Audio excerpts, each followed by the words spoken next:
Hello friends, our today's topic is adjustments on debtors. As per Maharashtra State Board revised syllabus, there are 5 adjustments relating to sundry debtors. We have to arrange it in a sequence.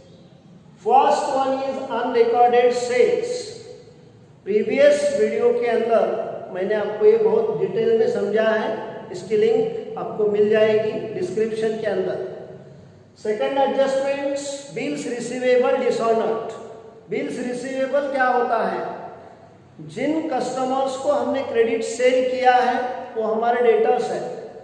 कुछ debtors ऐसे होते हैं जिनके पास से हम एक draft sign करके लेते हैं जिसके अंदर हमने लिखा होता है कि इतने दिनों के बाद आप हमें या हमने जो पर्सन बताया है उसे इतनी अमाउंट पे करोगे जिसका वैल्यू यानी मुबदला हमने आपको पहले ही दे दिया है।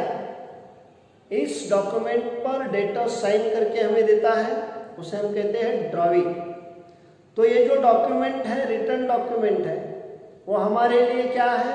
बिल्स रिसीवेबल है। After expiry of that period यानी वो क्रेडिट पीरियड समाप्त होने के बाद हम क्या करेंगे? ये रिटर्न डॉक्यूमेंट लेकर बैंक के पास जाएंगे, बैंकर को ये प्रेजेंट करेंगे। अगर बैंकर ये देखता है कि डेटर्स के यानी ड्रावी के अकाउंट में सफिशिएंट अमाउंट नहीं है तो वो बिल्स रिसीवर के ऊपर एक स्टैंप मार देता है डिसऑनर्ड। तो ये बिल क्या हो गया? डिसऑनर्ड हुआ due to non payment of bill amount. तो हमने ये अमाउंट डेटर के पास से जो आने वाली है उस पर पानी छोड़ दिया क्या? नहीं, सिर्फ बिल्स रिसीवेबल नाम का डॉक्यूमेंट कम हो गया, लेकिन जो अनगारंटीड डेटर्स है उनके अंदर क्या हो गया? इंक्रीज हो गया कि डेटर जो भी है वो लिस्ट में चला गया। तो इसके 2 अकाउंटिंग इफेक्ट्स क्या होंगे? बिल्स रिसीवेबल ये एसेट है, एसेट साइड में बिल्स रिसीवेबल के अंदर जाके लेस करना पड़ेगा, less bills receivable dishonoured. Second effect, debtors asset है, एसेट साइड जाना पड़ेगा, डेटर्स के अंदर भी लेस बिल्स रिसीवेबल ऐड करना होगा, add bills receivable dishonoured. Debtors की अमाउंट बढ़ गई, कम हुई क्या? नहीं। तो जल्दी से पेन और नोटबुक लिख के ये 2 अकाउंटिंग इफेक्ट्स लिख लो, नोट डाउन करके। Third adjustment, bad debts. Bad debts क्या है? डूबा हुआ कर्जा। डेट्स यानी लोन, कर्ज। एक लोन है क्या? नहीं। जो भी हमने क्रेडिट सेल किया है डेटर्स को, उसके पास से जो भी अमाउंट हमें आने वाली है फ्यूचर डेट में, अगर हर मुमकिन कोशिश करने के बाद भी वो हमारी अमाउंट हमें देता नहीं है तो अमाउंट डूब गई, तो उसे कहते हैं bad debts. Amount which is not recoverable from debtors or amount which is irrecoverable is known as bad debts. तो इसके भी 2 अकाउंटिंग इफेक्ट्स हैं। First effect, balance sheet asset side debtors से लेस करना पड़ेगा, to be deducted from debtors. ये loss है। Second effect जाएगा profit and loss account, debit side to bad dates.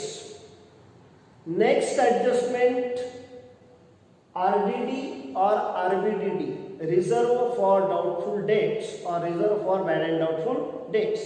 ये प्रोविजन है, ये बिजनेस खुद करता है।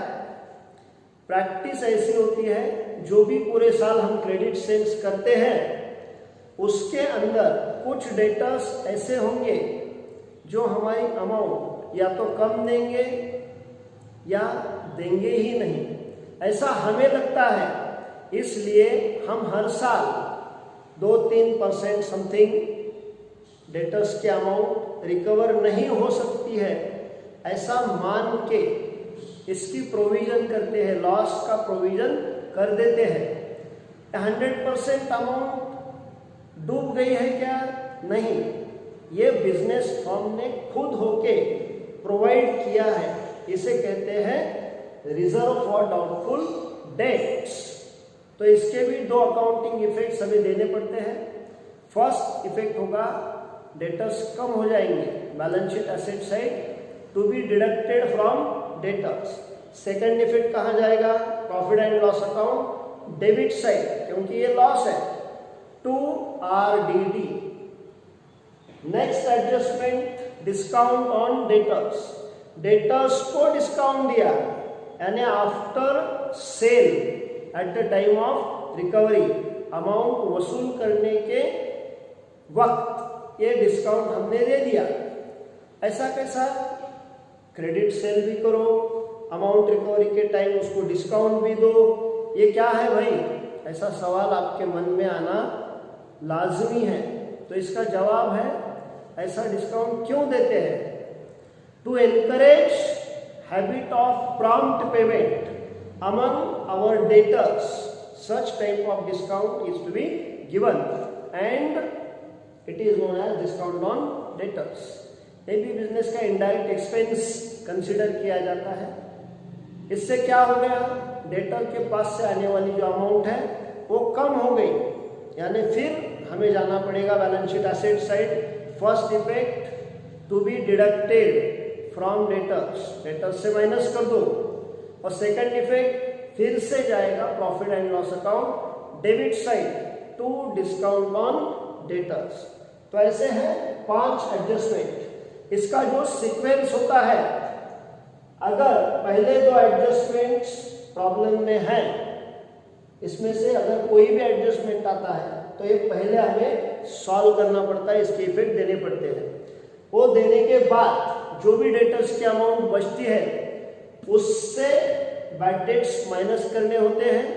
बैड डेट्स माइनस करने के बाद जो भी अमाउंट बचती है उससे RDD का अमाउंट माइनस करना होता है। RDD माइनस करने के बाद जो भी अमाउंट रिमेनिंग है उसके ऊपर डिस्काउंट निकाल के उससे डिस्काउंट की अमाउंट माइनस करनी पड़ती है। अगर ये सीक्वेंस कहीं गलत हो गया तो पूरी की पूरी एडजस्टमेंट गलत हो जाती है। एक भी मार्क हम इसमें स्कोर नहीं कर सकते। इसके लिए इसका ये सीक्वेंस जो मैंने दिया है वो बहुत ही इम्पोर्टेंट है। आगे आने वाली वीडियो में मैं बैड डेट्स, RDD और ट्रायल बैलेंस क्रेडिट साइड की जो RDD है उसके बारे में डिस्कस करूंगा। तब तक के लिए बाय।